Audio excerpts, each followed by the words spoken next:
Whoa, hello, and welcome back to the Pop Marketing Podcast.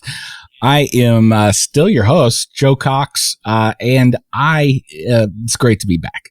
It feels like this year some things have gotten in the way of being consistent in my content. I know better, but it's springtime. It's time to get back into things, and what better way to get back into things than with a new guest, Brian Davidson, co-founder of Matchnode. It's a digital marketing agency changing the way people and organizations leverage social media. Brian and his team have worked on digital ad campaigns for influential brands like New Balance. I've heard of them. Chicago Bulls, the Blackhawks, Lending Tree, and Indiana University. But we're going to jump into tickets. I want to know more about ticket sales.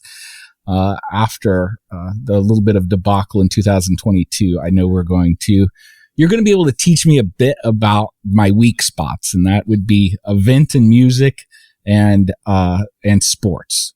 So I can just tell with your Matchnode Bulls jersey back there, we're gonna be doing A-OK. Awesome, Joe. Hey, Brian, how are you? How's it going, man? I'm great, man. Happy Friday. Yeah, happy Friday. And joining from Indianapolis, another great sports town. I'm in Kansas City, so lots of sports going on. It's my weak spot. Yep, it's my weak spot. So this will be great. Well, it's Indy 500 season here in Indianapolis, so everything starts to revolve around race cars going way too fast around a track in a circle. It's loud. It's loud. It's fun to go to. It's fun to watch. I got a racetrack right down the street here. Okay, so Brian, we're going to get into digital marketing because it's still, after 20 years, seems to be still as mystifying for a lot of brands and a lot of marketers than it ever has been. And even since pandemic, it's still shifting and moving. So I'm really looking forward to get into that. But before that, let's talk origin story.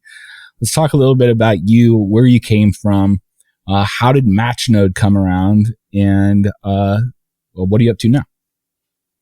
Sure. So I started in digital marketing back in 2006. I went to my boss at the time. I was literally answering the phone, and I worked at a company that helped high school athletes find sports scholarships. And I went to my boss and said, I think we need a social media department. And it took a little bit of convincing. It took a pay cut on my part, but I became one of the first vice presidents of social media in the country. So I dove in head first back in 2006 when the Web 2.0 revolution was starting. I ended up hiring my co-founder to do some consulting work for us about 5 years later. And then we stayed friends after that. So I left there. I went to another agency down in Tampa. Then 2 years later, my eventual co-founder, Chris, and I were grabbing beers before the first Pearl Jam concert at Wrigley. And we said to each other, maybe we should start an agency. And we got together at a coffee shop on Monday, and we were off. Killer. So yeah, all before Pearl Jam at Wrigley Stadium. That's epic. It's where all big ideas should come from, right? It was pretty great. And it's funny. The United Center is actually one of our clients now. They just announced yesterday there's going to be a Pearl Jam show there in September. We just bought tickets. So it'll be our 10-year anniversary back at Pearl Jam. That's awesome. Well, great kind of founder story. And where did you get to? So you were in social early, and for Matchnode too, social is a big part of kind of how you present yourself. So it's really a kind of a social first, more digital marketing agency. So we started out marketing ourselves as strategy first, and then we realized that's what everybody fucking says. Yep. Then we looked around the landscape in Chicago, and we looked at all the other agencies, the other agency owners that we knew. And they either grew up building websites, running SEO projects, or running AdWords. And we realized that we were a little bit different and that we were social first, and we didn't really know it. So we shifted all of our marketing to being paid social first. We got away from anything organic, knowing that unless you're a big brand, it's pretty hard to move the needle with organic. So we went hard into paid social. We had just landed Lending Tree as a client, and we were spending bigger budgets than we ever had before on paid social. And they are an absolute ROI-driven organization, and we absolutely saw those returns. And it gave us full-on confidence to go hard at paid social. And it led to great things. Literally, the Chicago Bulls were looking for an agency just like ours. They found us on the web, they came to us. Of course, there was a little bit back and forth in the selling, but it was a fantastic experience. And that's led to us grabbing some other big brands like the Blackhawks, Arizona Coyotes, and then eventually the United Center. So it's been a fantastic run. What did they want that they weren't getting or aren't getting from others? Like, what was the thing that they're like, oh yeah, that what you are serving up is what we need? Yep. They wanted a small extension of their team that was local, that was all in on direct response. They've got great people in-house to produce great video content. They've got great people in-house on the art department. They've got people that can interact with influencers. They've got Benny the Bull content on TikTok. They wanted someone with deep expertise in the ad platforms that could work as an extension of their team and offer them strategic guidance. So we work hand in glove with their team. We've got a Slack channel. It's constantly buzzing back and forth. And some days it just feels like we're Bulls employees, which is awesome. Yeah, that's killer.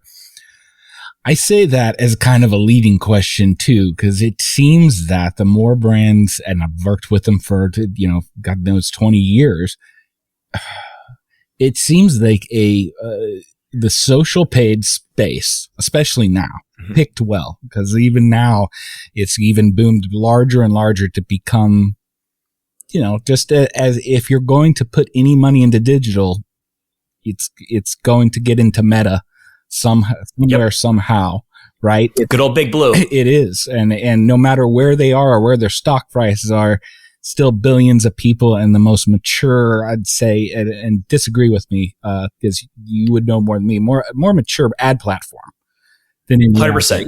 Even when they take away all that privacy stuff that got taken away, it still can't beat it when it comes to getting. We've got Google, yeah, and we've got Facebook Meta, and they are the giants. You can dump your money into Amazon advertising or Walmart advertising, but a lot of that is just grabbing demand. And you're trying to fight for your piece of that demand, selling, X toilet paper at a lower cost with free shipping.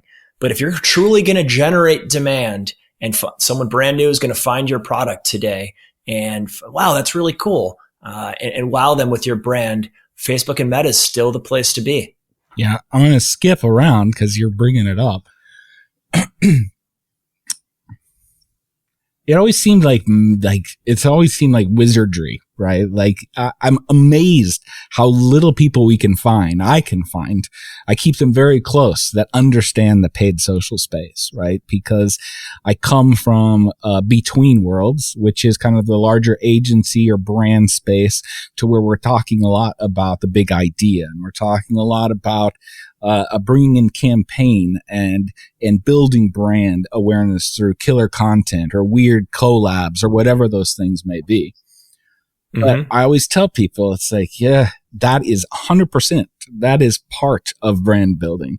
But you can bet your butt like that, like Nike did some of the most killer emotional work on the planet. I see them in every case study ever made. But you bet that they are also selling a shitload of shoes. And there is a machine working underneath there to make sure that you are making it as easy as possible for you to order, to pick up those shoes. So it's very cool. I see it as a big opportunity to be able to talk to somebody who gets that side of it. We call it performance branding. And it's a lot of people come to us and say, should we be running brand awareness ads? Should we be running video views? Should we be running campaigns for reach? And probably 95% of the time, I say no. 90. Let's just run a conversion campaign and get you that sale. At the same time, your ad is branded. We're pushing the brand in real time.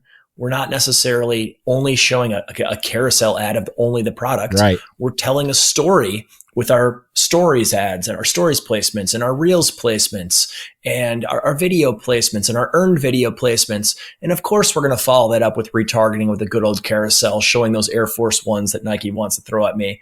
And they work because I'm a sneakerhead. Yep. And when the right coloring hits me, Done. I'm hitting buy. Yep. And everyone's got a story like that where they're a sucker for that one product, and they're pushing their brand at the same time, but there's a strong ROI. And for smaller brands, I'd say they can't afford to not be in the performance branding space. Throwing a ton of money at, an influencer or people that are boosting posts to get engagement. I was joking with my brother last week. My 74-year-old father wears turtlenecks pretty much nonstop. I'm like, I could make Bruce the number one turtleneck influencer in the world by running Facebook ads in Ethiopia and grabbing a million likes at a penny each. There'd be no point, but it'd be funny for us. A lot of people's marketing is just that silly that they're look, we have the biggest number of followers. Well, fantastic. What are you selling? What's your ROI? Yep. I love it. Because I have this conversation on at least a half dozen times a year with brands and I get it. And this was a question I was going to come to you with on like, where do marketers bring their focus, right? Like where do you put your modern focus? Because that's what I see more than ever. It's like, I want to do a lot of channels. I want to mix into a lot of different things and I want to do a lot of different stuff. And then you just don't have the budget or the resources, right? Like a lot of those things, you're doing different creative for different pieces. You're having to do a lot of choreography. And I'm always like, it's tough because it's like if you go towards what you're saying first, which is to say, you're not saying it's all sell. It is branding and telling a story with awesome creative. Absolutely. And then at the same time, giving somebody the opportunity to grab that, snag that purchase, that ticket, that whatever it is that you've put in front of them. So I guess my question more so than a comment on that is, you said it. It's like, if I'm a new brand coming in, I'm trying to make something new. I see people go the wrong way so many times on, like they just follow the bigger brands and they don't have that. So your methodology would say, and you said 95% of the time would say, you gotta, once you can make revenue, once you can get that ROAS, then we got to prove your unit economics, we can do a lot of other stuff. Like we can start adding things on, but until you can get that flywheel going, or at least like the energy source going, then what's the point in just testing a bunch of things that never go anywhere, is what it seems. I learned that at my first job when we were trying to prove out what's the ROI of social media. Well, we proved out the ROI of social media when we started running the first Facebook ads in the right-hand rail on desktop only. And I absolutely learned the importance of unit economics in that business. When I started there, it was a pretty small company, maybe $2-3 million in annual sales. It's about a $200 million company now, and part of it, Endeavor and Ari Wasserman's giant organization. And the reason why it grew like a weed is our sales process was so down that we could feed leads into that machine and it would just turn right around into revenue. And I've always had that lesson that's followed me through life of prove out your unit economics and let's see how we can scale this, rather than thinking, how am I going to get my name out there? Let's just prove this is my percentages, this is my margin, and let's go. Yeah, because that's the business. That is proving out that's going to back up a lot more opportunity to be able to take other swings. You got to bring the revenue and improve the product or the business out, right? Like sure, that is exactly. going to do everyone's, you're going to get a lot more nods on cool shit and doing other stuff and people buying into you and high-fiving you whenever you've directed that line. And I assume that when you're working with like a CMO, more pressures than ever on where are they coming in with money? Like, where's your revenue? Sure, especially in this market, right? All of a sudden, where's my return? Yep. Everyone's cutting back here and there. Their salaries in their organization are ticking up with inflation, and sales are slowly coming down. We're looking at a recession coming. Everyone's saying, where's my ROI? Well, I'm cutting this, I'm cutting that, but I can't cut my ad budget because that is where the revenue is coming in. Yeah. And if you don't have that or that return coming in, then you're going to get cut. You get cut. It's a cost. Yep. Right. Then it's seen as a luxury. Well, we can build our brand when the economy turns around. Now, a lot of folks do this, as I see so much ridiculous, like it's black and white. 0 and 1 of digital marketing and brand marketing not being able, they're completely different things. The digital side are the going towards what you're talking about. I've heard a lot of people say, oh, it's just product forward. There's just no fun in it. It's like that's not how you build a brand. And then from the other side, laughing at the big idea, old school advertising people that are making giant swings at things that maybe don't generate revenue.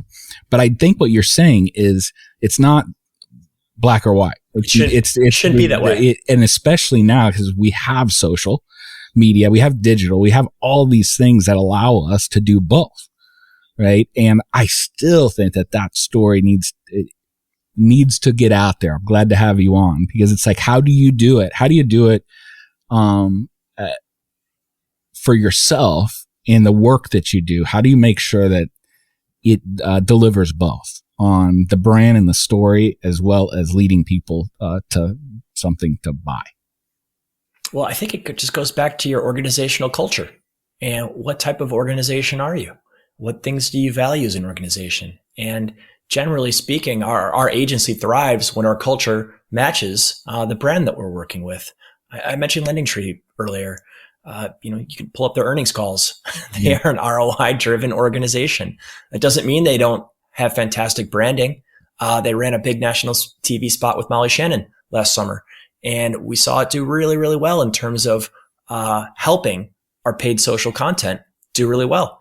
A lot of those TV content spaces, we were actually then able to flip over and make great paid social ads out of. So that they should be married hand in hand. And the organization and the culture, when they understand that best, I think both sides thrive.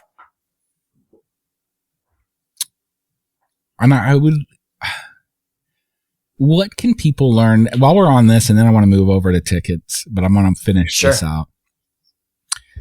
When we're over here and Meta still insanely robust, and what I'm hearing is a hell of a deal right now. They are kind of backed up against the wall, and if you're not running advertising on there and pushing traffic from here to there, you're missing out on some deals at the moment to be able to get in. Is that true? Do you find it changes brand to brand? The CPMs for some very competitive spaces are as tough as they've ever been.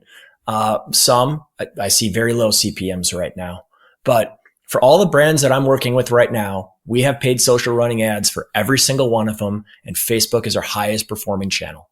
Google might outperform it, but remember, with Google, you're harvesting a lot of demand. It's leading into tickets. It's important for the Bulls to be battling all the second-hand resellers and trying to appear number one. So they're running ads, but they're running ads against their own brand. They're still harvesting demand. It serves an important function, but our return on ad spend for our Facebook ads, it's lower, but we're generating demand. We have a fantastic product for students. That product does awesome on paid social. And the people are scrolling through their feed. And this is a great stat. The average person scrolls more than the height of the Statue of Liberty on a daily basis. So you need thumb stopping creative. And they're flipping through and they see the power of that Chicago Bulls brand. And sometimes we're marrying that with another team coming to town. So we're marrying that with the Lakers and LeBron, and we're showing a head-to-head matchup that absolutely stops that kid in the tracks and saying, that's a great deal. I want to buy that ticket right now. And going into, that session wasn't on their mind. Yeah. And then making it as easy as possible to get from where they are in that thumb to get the ticket without and that leads us into Ticketmaster. I mean, it's perfect timing.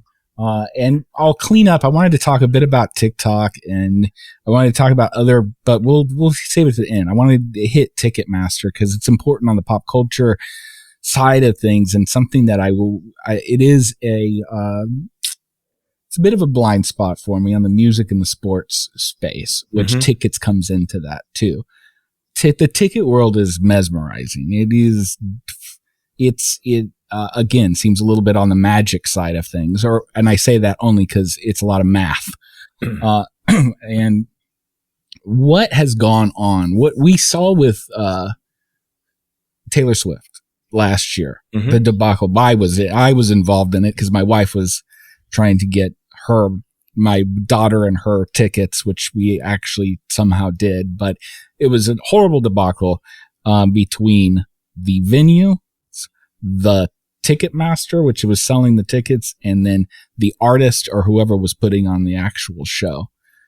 Mm-hmm. From your background and understanding of tickets, could you break down a little bit of like what's the ecosystem of tickets and ticket sales right now? Sure. Well, the long and short of it is that ticket platforms themselves aren't evolving fast enough. So here's a great example. Ticketmaster, when Facebook and Apple got into their TIFF, starting really probably years and years ago, but the big TIFF with the iOS 14.5 update and verifying domains and things like that.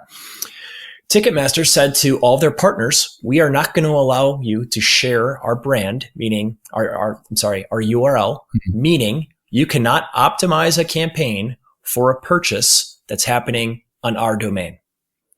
That was like a giant shock to us. They, of course, there's one way around it. You can use our own internal agency and we'll optimize your ads for purchase. Well, that really threatened our position with all the teams that we worked with. So we found some workarounds in year one, and we were optimizing all of our campaigns to come to NBA.com or NHL.com and then click out to Ticketmaster. And then we got limited data back from the pixels that were still on the back end, but iOS 14.5 opt-outs weren't included in that return on ad spend. Meanwhile, we're trying to optimize everything for 7-day click plus 1-day view to try to push as much data back to the algorithm. But I can't necessarily parse out exactly what's a view and what's a click attribution, trying to look in GA. Debacle. One day we wake up, we look in Facebook's AEM or aggravated event management, and all of a sudden Ticketmaster.com is just sitting in there. Like, what? Why didn't they give us a heads up? So immediately we change all of our campaigns. And it's been a much smoother sailing. But another great example, we're heading into this big GA4 integration or move over, and Universal Analytics is getting sunset. Ticketmaster's got an integration. It was in beta last year. It should have been in alpha, should have been ready to go for every team to be constantly getting data with this season's share of tickets. Just coming in online in time. Fivo, another major ticketing platform, doesn't even have a GA4 integration live yet for us to be using. So these pixel integrations on the back end, domain issues, all that stuff should have been solved so far ahead of time. GA4 issues, integrations, very slow moving. And that's on the technical side, right? But how does that relate to someone trying to get Taylor Swift tickets? Well, really, if you boil it down to the real heart of the problem, there's just a lot more Swifties than there are tickets available. Yeah. But what did they do? They didn't communicate that properly. They just made a whole lot of people angry by realizing that there was too much demand. And they're mixing in the resale prices with what appears to be the real prices. So people log in, think they're about to buy tickets, and they're seeing these giant prices, which are actually just resale tickets, how they're verifying how resellers get tickets before fans. And the process is messed up.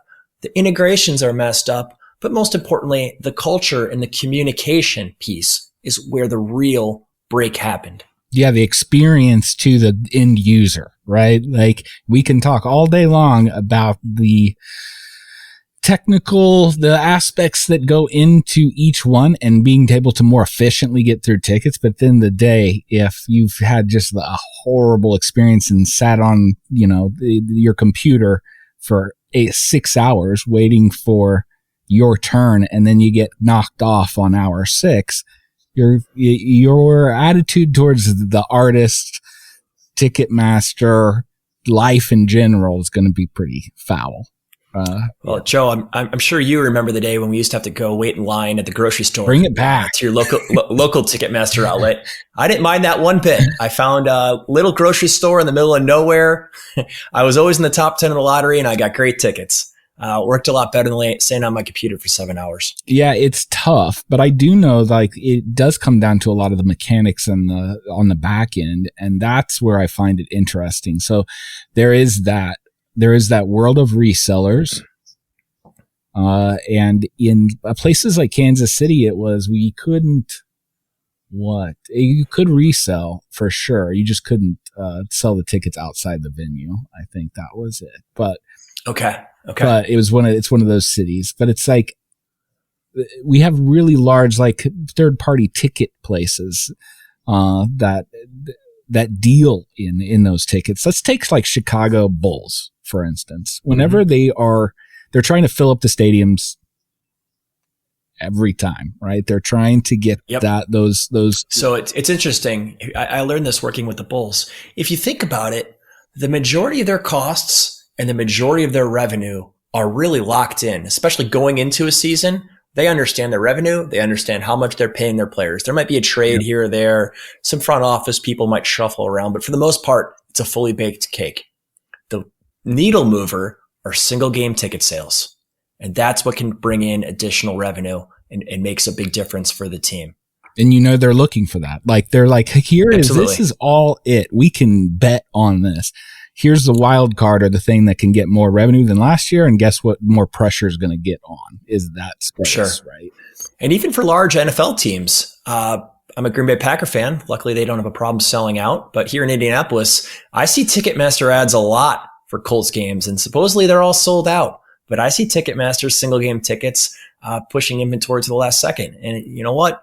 More times than not, those NFL owners are going to end up buying all those tickets for blackout rules. So it does really move the needle.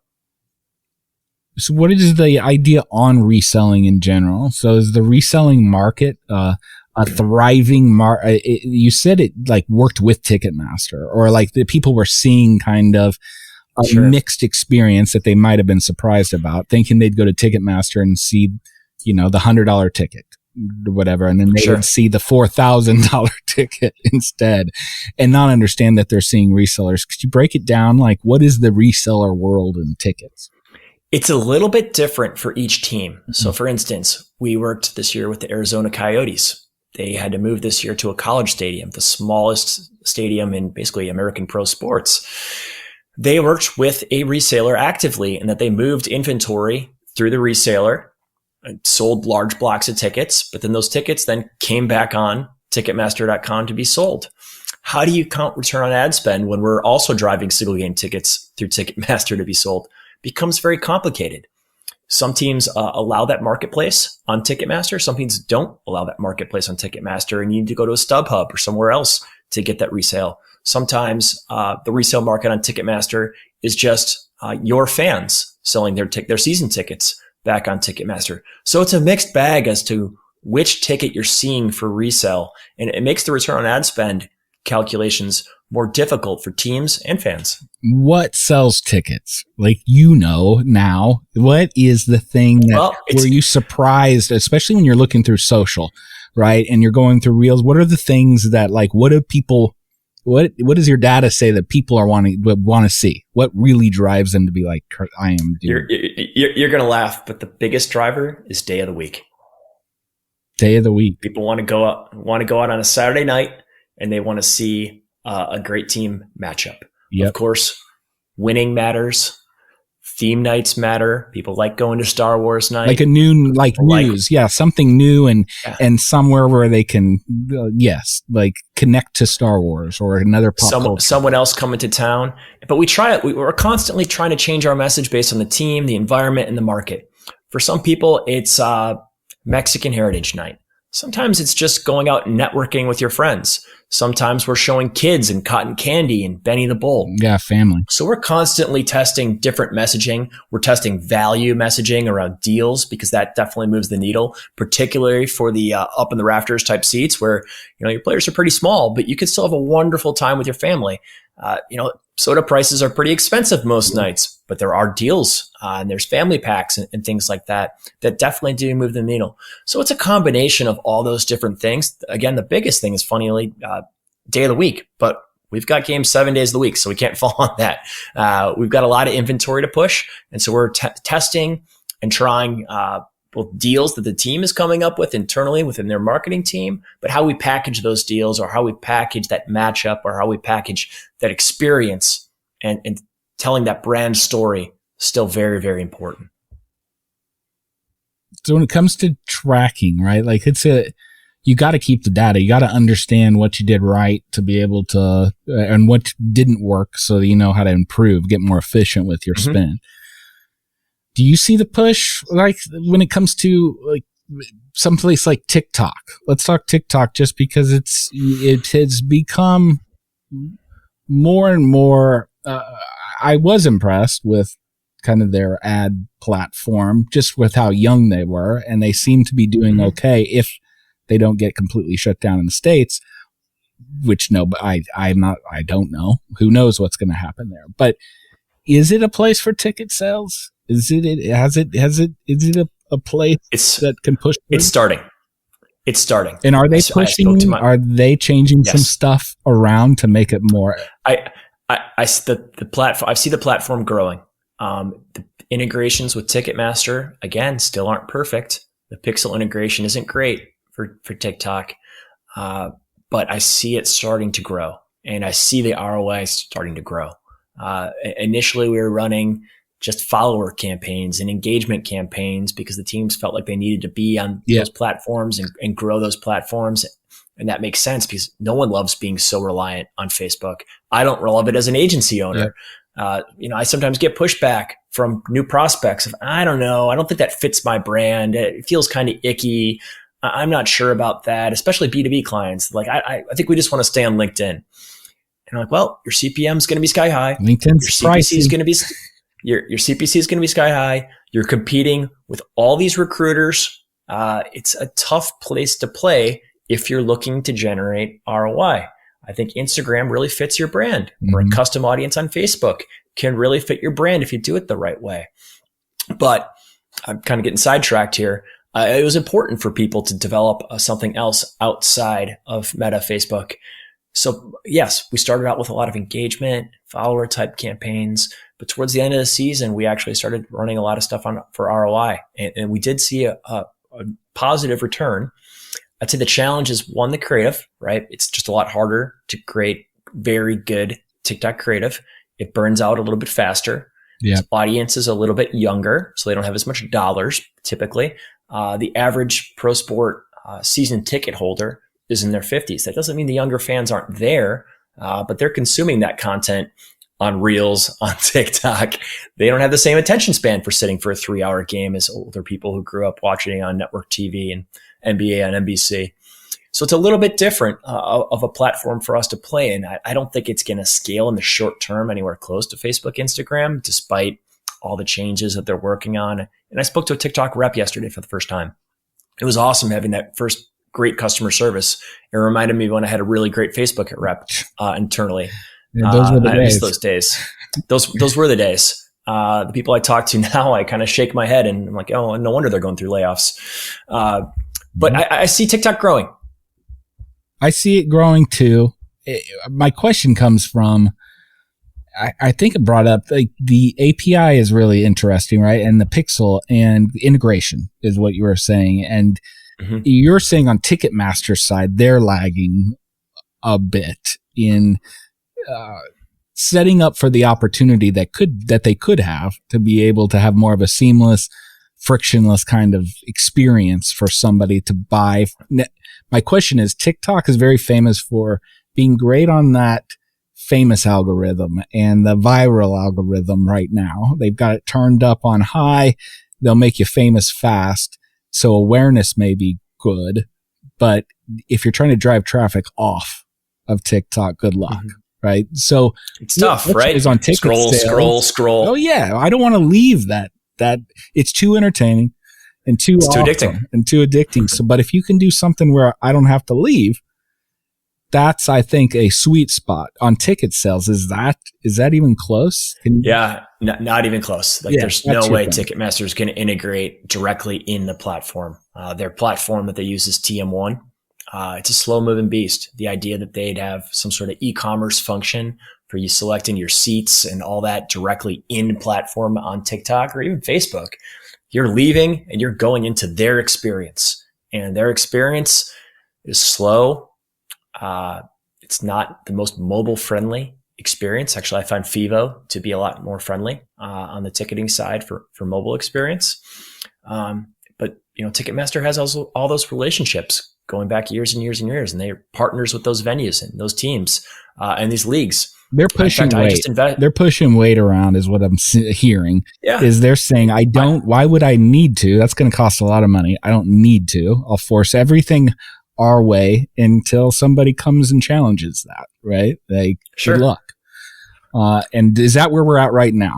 We're in that space where it's like, because in this world, I hear things of somebody should stand up, disrupt this. If there's any place to disrupt, how do we disrupt that? Are we stuck with this kind of world for as far as you can see, or are there some spaces where we may be seeing some relief? Well, personally, I think we're stuck for a bit. Yeah. I just invested in a company called Season Share that helps season ticket holders basically split tickets amongst their friends. Smart idea. And they're an official partner of Ticketmaster. I invested in the business because they have integration with Ticketmaster. Ticketmaster might stomp them out and say, we're going to do this the next day. And that's kind of the risk with investing in anything these days. But I think they're here to stay. And I think investing in that platform, and I think the platform can grow. And I think things like the Taylor Swift debacle hopefully rang a bell internally, and they're starting to look at themselves and see how can we change. On the flip side, I think everyone who is sort of in the Web3 space truly believes that tickets are going to become NFTs, whether that happens in the Ticketmaster space, whether that happens on something like OpenSea, whether it happens in a brand new blockchain. Maybe the NBA uses NBA top shots or hot shots, shifts that into a ticketing platform, and teams take control directly. Of course, that's an issue with the venues and the contracts. How does that all play out? Gary Vee is coming to Indianapolis for his big VCon. I've got mixed feelings on Gary Vee. I met him years ago at Dreamforce. It was really cool. He shook everyone's hand going in the venue, and every person shook their hand on the way out. Got to ask him a personal question, and he couldn't have been more humble and great. Some of his content is a little cringy to me, but that's fine. That's true of any large personality like that, right? But he's got his big conference coming to town here in Indianapolis. It coincides with some Indy 500 things for me, so I'm not going to be able to make it. But I was taking a look at, how to buy tickets on OpenSeas and buy the ETH and get it into my wallet. Too much. I'm a Bitcoiner. We started buying Bitcoin and ETH as an agency 10 years ago. We started buying even more during 2020 when the government started printing more money. And it's difficult for me. My dad's not going to be able to navigate that place. So it has to get a lot easier before you can see that world starting to emerge. And I still think we're in very, very early innings, and disruption might be coming, but I can't see Ticketmaster going anywhere for the next 5-10 years. Yeah, and I'm sure they're feeling the same way. And I think we got it's easy to get swept up into the possibility of what if. And I will say that technology, to your point, is still there. Like what we can do with that NFT and how we can put the fan more in the center of that experience is pretty killer. And it's all theory. Absolutely. It's game changing to the utmost, especially when you're talking about a fandom, right? And it's to say like, my fandom can be tracked of how, is this my 10th game or 10th show, or like, do I get upgraded because I have, blood and sweat for this team or this place forever? And I think it's amazing. But to your point, all amazing things, lots to figure out in the plumbing to make those things happen. And I will say you're 100% right.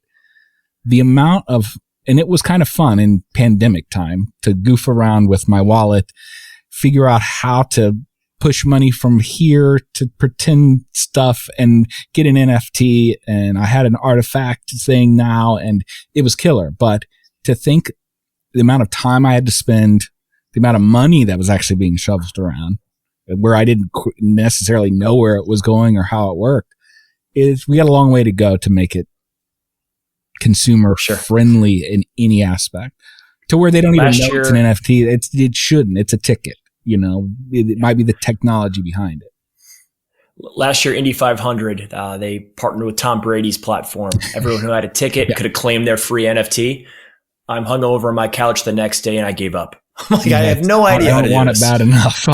Scanning too many QR codes. I'm downloading this. I'm downloading that. I don't even know what I'm going to do with this thing. Yep. I own it. I could show it to a few of my Web3 friends. Sure. I'll mention it to one of my normal friends, I'll call them. They'll roll their eyes like, what are you doing? Yes. Yeah. They've got to put more into the value of what it's actually getting me and making it extremely easy to get to that venue. All right. So nothing happening for a while. So I say innovation's going to keep happening on the edges, but I don't see, just like we're talking about Facebook, it's still there. Facebook's still innovating, right? They're doing amazing things with AI right now. Yes. They're some of their ads and their creative options, I think, are getting better. Some of their targeting with Conversions API keeps getting better and better as they learn their way around the Apple blockage. So, I mean, they're still innovating as a big business. There's no reason that a Ticketmaster can't innovate. I would expect that they will innovate on things like that season share thing that I just talked about. But I don't see true disruption coming, at least not in the immediate future. So I got to talk about it since you brought it up. But in the world of AI and social, what does that give? What superpowers does that give, if any, whenever we're talking about, and I know AI is let's talk about generative. Let's talk about being able to switch out creative or do things that is it right to say that it's tough to feed the beast a lot of times with different creative, with different pieces for campaigns, and this may help us generate more absolutely options? Absolutely. I'm going into ChatGPT and I'm asking it for 20 headline variants for a Facebook ad. I'm going to DALL-E and I'm describing something and have it spit out something and hand that back to my designer and saying, I like this one a lot. Let's make some variants off of this, because this is not fully baked, but this is half baked and it's a good idea. It gives someone who's not a designer the ideas to quickly go and build something or create something. Facebook itself is creating another version of DALL-E that essentially you're describing the video that you want creative. We were feeding things from ChatGPT into some generative AI and creating some images about our past clients. And again, they're not perfect yet. There are a lot of them. You could take a look at it and say, that's a good concept. Over to the design team, let's iterate.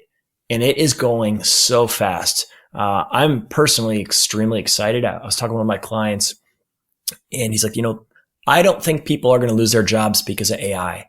I think people that don't embrace AI are going to lose their jobs. And yeah, I could get in a soapbox and talk about the scary pieces of it, but I think the reality is it's coming. And if you don't want to embrace it, I think you're going to get left behind. And that's true of a lot of things in life. Yeah. And we've been through it, right? And it was kind of a burn though through the world of I'd say that 2020, it was metaverse.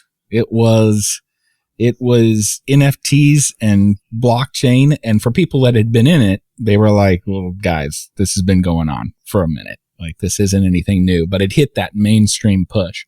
Mm-hmm. And now I see we have like this back from anything metaverse, anything push into that place. I don't think it went anywhere. I think it was probably a little bit ahead, and people take advantage of certain situations. Where's your head in that space? I think it's too early. Yes. I'm an early adopter on a lot of things. So I buy some things that just go kaput. I bought a Sega Dreamcast that was out of business in I had a 3 Sega weeks. CD. Okay. So I had a Nike Fuel Band, and that turned into my Whoop Band. It was fun for a year and it was gone. I used to have an HTC Vive and I had to plug that into my giant computer. And I'm not a gamer, frankly, but I really like the experience of seeing things in the metaverse / through VR. Yeah, and hooking a friend up to it when they've had a few drinks and have them like walk the plank, like it's the best thing. There's really nothing on the planet, right? It's pretty insane. I got the first Quest. Then Facebook was nice enough to give me another Quest. So I packaged those together and flipped them, and about the newest Quest. The experience in it is getting better and better. The problem is it's not necessarily addictive that you want to do it again. I do it every 2-3 weeks. When my friends come over with their kids, I plug them into the NFL game. They love playing it in my basement and telling everyone how cool it is. But it's not totally there yet. When I get in, I still get a little bit sick if I do a skiing game or something where the Iron Man game is pretty damn impressive. My stomach gets a little queasy. I'm like, oh man, I gotta take a little time out here. My favorite thing to do is to go on Google Maps and go all over the world and look at different things. I think that's just fascinating to look around. I'll go to where my wife and I went on our honeymoon and look around. I think that's really, really cool, but it's not there yet. And I think Zuckerberg understands that. I think he understands it's going to take this massive investment if it's ever going to get there. But he just went through this debacle with iPhone and wants to be control of the next platform that's out there. And if he truly believes it is the metaverse and it's going to be some sort of headset, or I even have the Ray-Ban little glasses that'll take videos and pictures. I took some great videos last week skiing and I didn't have to wear a dumb looking big block on my helmet. I think it's really, that cool. Stuff is really cool. And I think the mixed reality glasses, I think the processing power is going to keep growing. And I think it could get there. Seeing Apple's product that comes out, the mixed reality product that's going to be coming out in a year, I think these are going to be small things. I think it's really, really clear that the development pace isn't going to match, iPhone or the open web. It's a lot harder to do. The processing power isn't there to create, essentially, it's someone sitting here right next to me. We're not doing this on our VR headsets yet, but doing it in 10 years, I could see that. Yeah. No, I'm with you. I think it's an exciting time. I think that it's a scary time. I think it is like we have lots of, understanding, I think now that with good stuff and disruptive stuff comes not so great things as well. And, we're all trying to find the truths in stuff and beyond the hype, and that includes me, and I'm on, the pulse. I will say this. So awesome insight, from your side. And, when it comes to Matchnode, what are you thinking? What is your advice for a brand that is just starting out? Somebody who is really hitting the market with a new product. They need to bring traffic to a certain place. They want to start a splash. Like where does focus get put into building and into building? And you kind of went to it, early on, in our conversation, but I want to hit that note again. So I would start on the technology stack. You need a mobile first, high functioning website with SMS capabilities, with the ability when you're abandoning that cart, you're immediately shooting an email to them with a discount code, with all the pixels set up properly, with Facebook Conversions API functioning at the highest level possible, the EMQ score as high as possible. And I'm starting with my tech stack. Once I truly believe I have a website that can convert and I've, tested enough that I believe in my product and that the pricing is right, I'm starting on meta ads and I'm creating conversion campaigns to try to learn my unit economics and try to understand what's the LTV of that customer.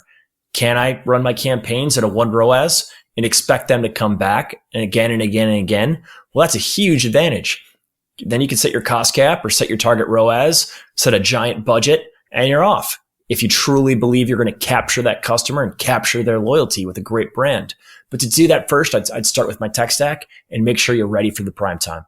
Yeah, so set your own house. Like that's it. Like take care of your house first. Like make a good space so that when people go there, like they can. Right. It makes it easy. And you don't spend an insane amount to do that. You can lean on other platforms. You can lean on a Shopify. You can lean on developers that are overseas.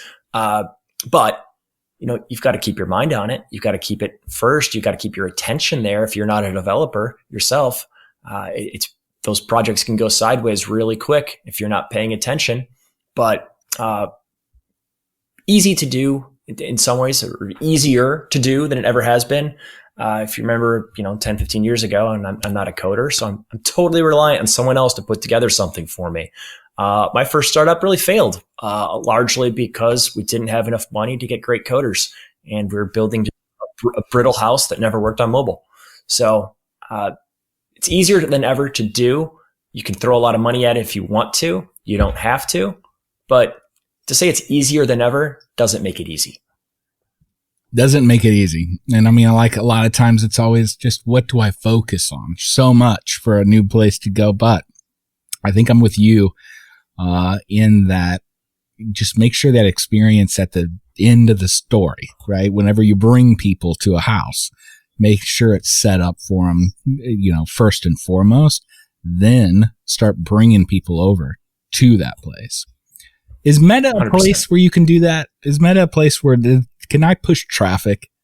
Is this in 2023? Are they 100%? Yeah, 100%. But I'm running a conversion campaign. I'm not just running a traffic campaign. Even if that conversion is adding something to the cart, or sticking around for 30 seconds, or hitting a scroll depth it's and not firing my just pixel. going. Oh, it's not just. It's not hitting. Have to don't hit boost. Don't hit on. engagement. You need to understand what you're doing. They're a public company. They'll take your money. They'll happily take your money. You need to do it. You need to do it the right way. Awesome. Where can people find you online if they want? Just good old matchnode.com. So matchnode.com. And what would you say are like your guys' like hot verticals, like the ones where you're like, dude, this is our bread and butter, or this is what matches with our culture, which I like that. I like that kind of aspect of it. Culture and core values, that match is so important.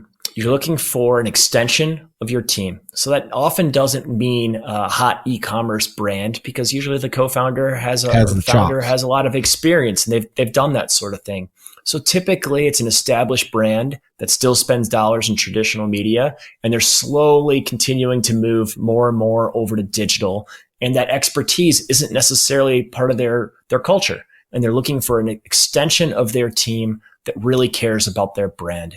And that's who we are. And that's why we're able to work with great brands like the Bulls and the Blackhawks and the Lending Tree, the United Center, with big name concerts coming to town, and LeBron and all these cool things, national TV spots with Molly Shannon.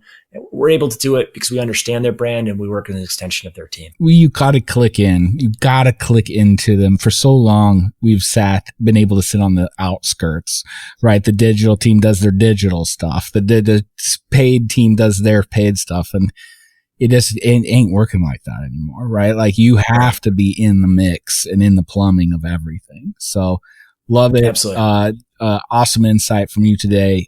Really appreciate you being on. I hope people check out Matchnode, go find out more. And dude, I hope you have a killer weekend in Indy. Appreciate that, Joe. Absolutely. Thanks, hey, thanks so much for coming on, and thanks for joining us for another episode of the Pop Marketing Podcast. We'll catch you next time.